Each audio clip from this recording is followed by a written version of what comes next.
Welcome to day 5 of our class for parents on positive behavior strategies. Today, we're going to be talking about how we can work together to communicate and cooperate and support our child and our child's behavior. My name is Rainbow Walker. I'm the counselor at Golden Hills, and I have with me Kari Applegate and Dawn Merlot, the other 2 counselors in our district. We like to start our presentations with just a little check-in, and I know this is different since we're videotaping instead of interacting one-on-one with you, so we can't really have a discussion like we would like to. But we do want to do just a little review from our last day 4 video. And we talked a lot about how we respond to our child's behavior and how that affects what they do. And so I just want to pose a question to you. Have you changed the way you respond to your child's behavior? If so, what have you done to address it in a way where they're getting their needs met and you're not seeing that problem behavior happening as often? Is that working for you? Just some questions to ask yourself as you're thinking about, okay, when I respond to my child's behavior, does it make it worse or is it making it better? Remember, we're really looking at why that behavior is happening, what the motivation is behind that behavior. And the way that we respond can really make or break what the child does, depending on what they're looking for. If they're looking for our attention, if they're looking to escape a task that they don't want to complete or that's too hard for them or that they don't understand. So just some questions to ask yourself before we move into the rest of the content for today. And for those of you who have attended the first 3 days of our parent class in person before the school closures, be sure to have your tickets with you because we will do a Walmart gift card drawing at the end of this presentation. So we need you to watch it all the way through and then wait for that and let us know if that was you. So an important piece of today's topic is consistency. Consistency is so important when you're dealing with your child's behavior. Your child needs to know what's expected of them in the routine, and it needs to be really clear. Like, for example, I expect you to do this task. For Dawn shared on day 4 about having her son have like a time limit to his online time so that he, with his friends, so that he was doing other things as well. And she's really clear, and she gave him a timer for 40 minutes. And it was really clear at the end of the 40 minutes, you have to get off so that your child really knows, okay, this is the expectation and this is what happens at the end of that time, or this is what happens if I don't meet that expectation. So that they know, okay, this is what's expected and this is what happens when I do what's expected. And this is what happens when I don't do what I'm supposed to. That it's really clear what the outcomes are going to be. And that will help with our own credibility. So when we talk about credibility, I want to go into this slot machine example because I think that it's an example that helps us better understand why behavior might be happening. So gamblers, when they gamble and they pull a slot machine, sometimes you win, sometimes you don't. You never really know. It's this thing called variable interval reinforcement. So every once in a while, you get a reinforcer, you get some money, you win something. With our children and their behavior, it's the same kind of thing when they're pushing boundaries.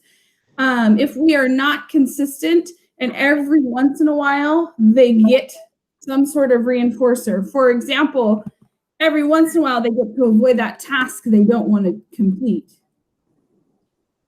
So they do that behavior, they pull that lever, they show that negative behavior over and over and over again, like it's that lever that they're pulling, because they're hoping that they might just get that one little opportunity to not have to complete that task they don't want to complete. So they're getting hooked really on that, will this be the time if I keep pushing it? When might I get that reward? So consistency is important because they're going to push until they get that reinforcement, and that little bit of reinforcement keeps them going, even when maybe 10 out of 9 tries were consistent. That one little chance they get it, you go, ooh, I'm going to keep trying. So it's important that we try to be as consistent as possible all the time. Ladies, did you want to add to that at all? I was just going to say another good analogy or a good example of this that we can all kind of relate to, and I won't make it too lengthy, is think about most of my kids that I work with have dogs. So say your dog is on the patio, scratching at the screen or barking, for example. Bark, bark, bark, bark, bark, because the dog wants in. If you never let the dog in when it barks, you're consistently not responding to that behavior, eventually the dog will stop barking. But if every now and then you let them in because it's just driving you crazy and you kind of give in and let the dog in, that's called variable reinforcement. Because every now and then you let them in. What happens is the dog will bark for longer and longer and longer time periods if we give in now and then, because what they've learned is that, well, sometimes if I just keep going longer and longer, barking and barking and barking and barking, eventually I'm going to get let in. So with our kids, we want to be consistent. We don't want to give in, because next time they're going to keep doing the problem behavior longer and longer and longer, because what we've taught them is that we might get in, if that makes sense. Think about That's a really good example. Thank you for sharing that. It actually made me think about my cats when they want to be fed early. They do the same kind of thing. Right. So animals will animals do this. Yeah. So it's hard to be consistent, but super important. Yes. All right. I'm going to hand this over to you, Kari. I believe this is your. Right. Okay. So what are some strategies to be consistent? I think that number one is to choose one behavior to focus on first. So like baby steps, right? Because it takes kind of a mental energy from a parent and attentiveness to be consistent. It takes, like I said, mental energy. You have to be thinking about it. Like, I'm not giving in, or I'm going to be consistent, So you just want to start with one behavior first. Don't make it, multiple things. And also your child is learning, oh, mom or dad is going to be consistent. So it's easier to do that with one behavior at a time. I think point number 2, encourage yourself. And it's difficult to be a parent, and it's difficult to have kids that are with challenging behaviors. That's just a fact. And all parents go through this. We're presenting all this information and presenting like the ideal or the best practice, but it's tough. So if you make a mistake and give in, or you feel like exhausted from this, you want to support yourself and encourage yourself, because what you're doing is difficult. And it's difficult for all parents. We're all in the same boat. The other thing is that patterns of behavior, if there are some negative patterns of behavior going on, those took a while to develop. It's a habit of behavior, and it's been in existence for a while. So it's going to take some time to break it. That's why we want to really encourage ourselves. encourage ourselves. Coming up with a plan. I think this is just speaking to, whatever our little behavior plan is that's going to provide our structure and really tell us the way that we're going to respond if based on whatever our child chooses to do. Either they choose the appropriate behavior or the inappropriate behavior. And then taking care of ourselves. We can only, in my opinion, like being a parent, if we're like sleep deprived or we haven't taken care of ourselves emotionally or physically with exercise, all the things that help us to be healthy emotionally and mentally and physically, it's going to be more difficult to respond to negative behavior of our kids. So we want to take really good care of ourselves if we can. I know sometimes it's hard to do, especially when you have multiple children that you're dealing with, to make time for yourself. But if it's possible, do that. And self-regulation is just really knowing, there's something called intrapersonal intelligence, which is knowing how you feel. And we can practice this skill, like checking in. How am I feeling right now? Oh, I'm irritable. I'm annoyed. Tired. I'm hungry. I'm frustrated. And knowing how you feel is the first step into like regulating yourself into a better place. So kind of acknowledging, gosh, I'm super frustrated right now with my kids. Take a few deep breaths and try to get into a better space. That's kind of how we self-regulate. Anyway. Kari, I just wanted to add to when you were talking about point number 3 on here, coming up with a plan for some parents, if they're like, well, I don't know where to start with that. I would encourage them to go back and look at the day 4 video. Right. Especially when at the end, when we talked about next steps, that'll help guide a plan for responding to problem behavior. So I just wanted to point that out. Yeah. And really don't give up. We've all fallen down in our parenting. You got 18 years or more to do this. And so if you goof up, don't be hard on yourself. Just, get back on the horse, as we say, because it's a journey doing the parenting thing. Okay, so this slide is mine too. This is just a little kind of joke about being consistent. You can see that the one parent is giving in because it's easier in the moment, or maybe she's hungry. No, I'm sorry. She's giving food off of her plate. I get it. For a second, I thought she was eating. No, so she's giving in and giving the little child food off of her own plate. Probably because in the moment, it's easier to get the child to eat. So the dad says, the mom says, we're consistent about inconsistency, that is kind of the default position. If we aren't mindful about what we're doing with consistency, the default position would be just to be inconsistent, because we will be inconsistent if we're just responding to what the immediate need of the child and kind of all the things that get thrown at us as a parent. But if we've decided in advance, we're going to be consistent no matter what, that's really kind of what it takes. If we're not mindful about it and purposeful, we will, I think, go into inconsistency, which is going to not help our behavior plan for our kids in the long run.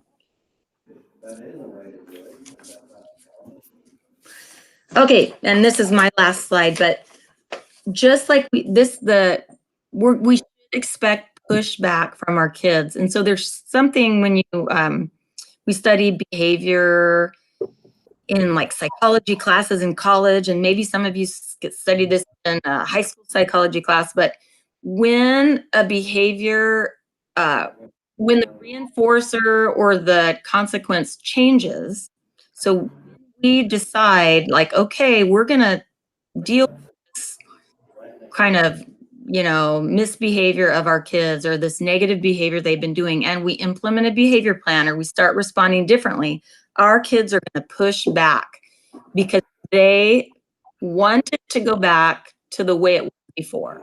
So if when they tantrumed, we sent them to their room for a timeout, or if when they tantrumed, we gave them a lollipop so they would stop crying.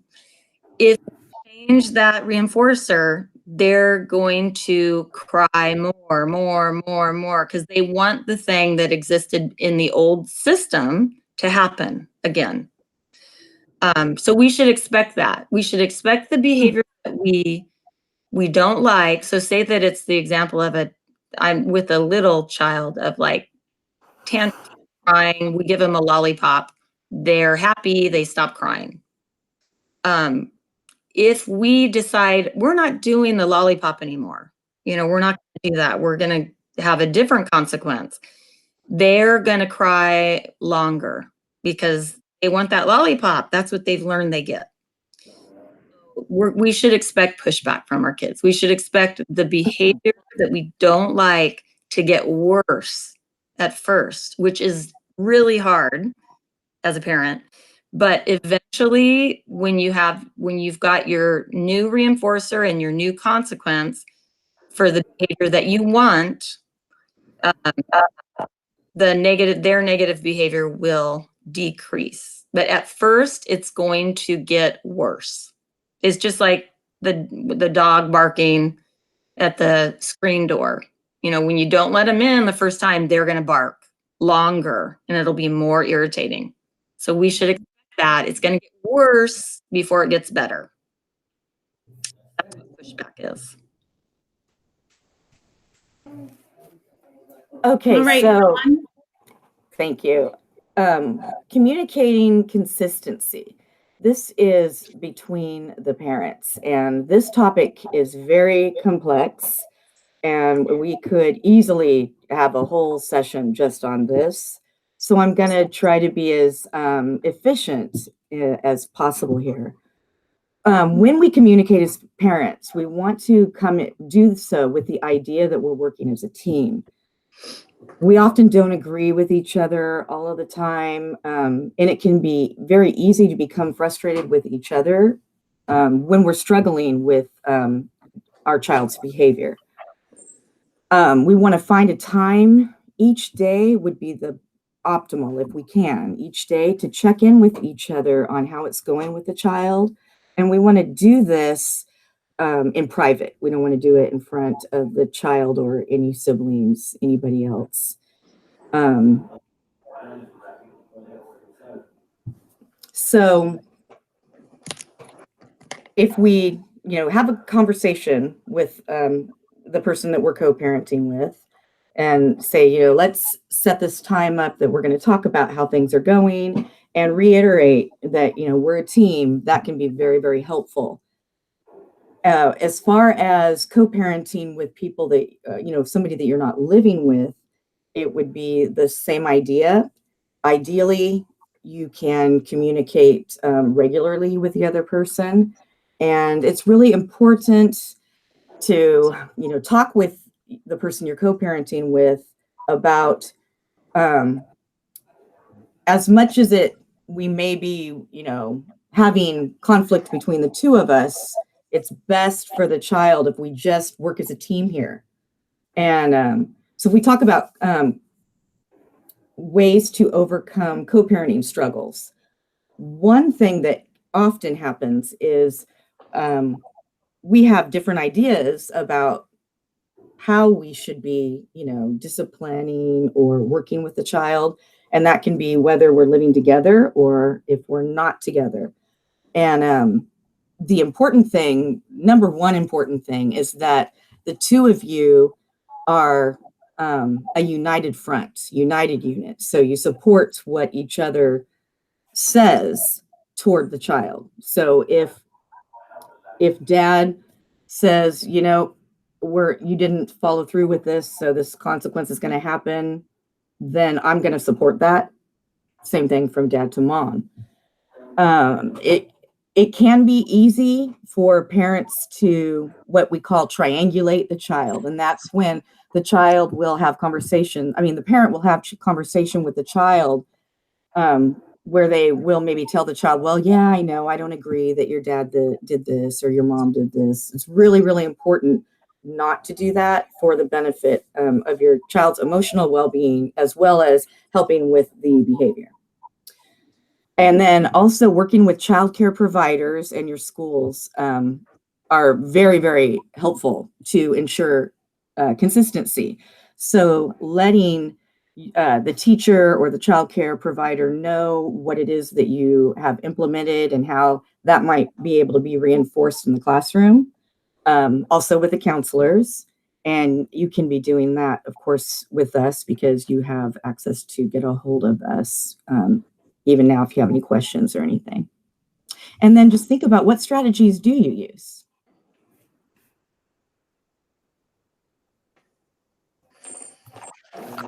And I wanted to add just one quick thing. Is that all right, to that last slide? Sure. Sorry.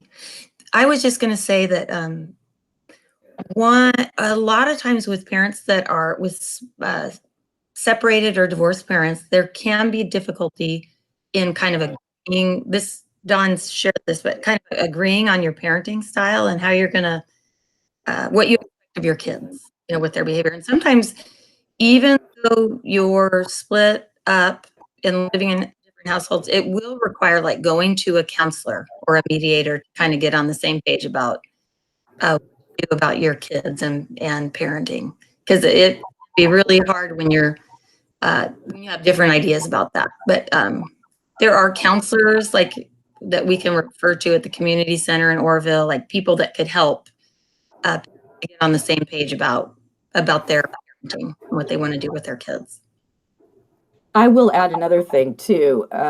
We are also here as school counselors to talk with you about any issues you may be having with that. We don't provide ongoing therapy like a therapist would, and therapists are great for helping with co-parenting, but we can talk with you about that as well.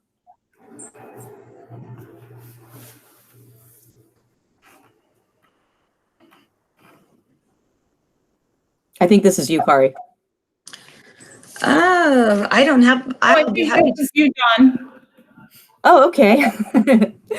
All right. So the next steps we're going to do is we're going to, and ideally you would like to do this, of course, with the person you're co-parenting with.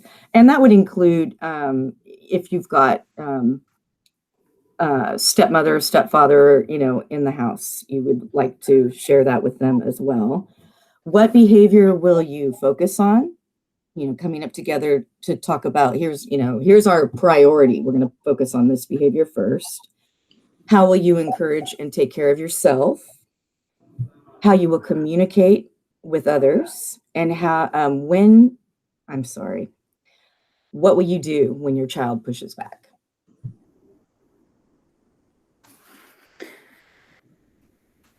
And I wanted to just add to that, Dawn, when we encourage you to, when you watch these videos, at the end of the video, like this next step area, take some time. Don't feel like you need to go watch day 6 right away.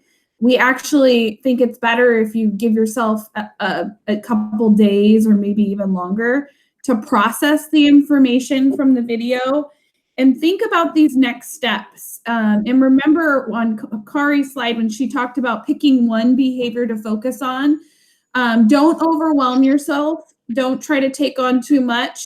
What is that main problem behavior that's the biggest issue? Focus on that first, and come up with a plan for addressing it and in supporting yourself and taking care of yourself so that you're not over, I want to say overreacting, but that it might not even be the best way to term it, so that you're self-regulated and you're calm, so that you don't react in a way that could make the behavior worse. And you're able to to work through it with your partner or the parent that you're co-parenting with in a healthier way when you're calm and you're taking care of yourself. Yeah. I also wanted to add that I think that I'm kind of repeating part of what I said, but parenting is a super important job, obviously, and super difficult. So I think that going to get a counselor, for example, at the Oroville Community Counseling Center or privately or through Tribal Health, just being a parent is a good enough reason to go get some counseling support, because what a counselor can do is support us in an objective way. So we can, I know that every parent could say, oh, this is so hard, or when my child does this, it's so hard. And having somebody that's apart from, for example, it was me, someone that's not in my family, not my friend, not a neighbor, but somebody to give me objective advice and support can be super, super helpful. And I just really recommend that. And the parents that I've worked with at middle school, the ones that go get a counselor with working with their child have seemed really pleased and happy that they've done that.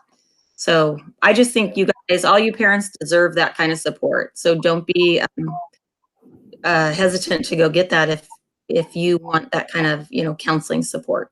And I help make referrals for that also. We all can, if you're interested in getting some support in that way. And I think it's one way of getting support. There's also reading books and going to parenting classes and watching this class, for example. But I just wanted to put a plug in there for getting counseling support. I wanted to add that taking care of yourself, I like the analogy that it's similar to when you are on a plane and they tell you if for some reason the oxygen goes low and the masks fall down, to put the mask on yourself first and then put it on your child, because you can't properly help your child if you're, lightheaded and suffering. It goes the same way with taking care of yourself. If you're feeling really overwhelmed, it's easier to become overwhelmed if you're not taking care of yourself. And if you're finding yourself getting really feeling a bit hopeless or self-critical, that will show up towards your children as well. So just wanted to really nail that in about taking care of yourself. All right. Our contact information is up. And Dawn, did you want to pull a ticket for parents? I do. So while I'm mixing these up in here again, I just want to remind everybody that the people that were there on day 3, your ticket will have your name on it for day 3. The other days, they are numbers. So I'm going to pull out in one of them. On day 3, is there also a number with the name? No, just the name. They didn't Because actually get we didn't tickets give on the, that day. Okay. all right, here we go. Number is 960-7387. So if that was your ticket, be sure to contact one of us, because you won a $50 Walmart gift card. We're giving you a week from the day that this is posted to let us know that that was your ticket, and then how you would like to receive that ticket or that Walmart gift card, whether you want us to mail it to you or leave it with the homework pickup, or how the best way is we can get you that gift card. All right. Thank you for tuning in. And we'll be getting day 6 to you shortly. Thank you. Thank you.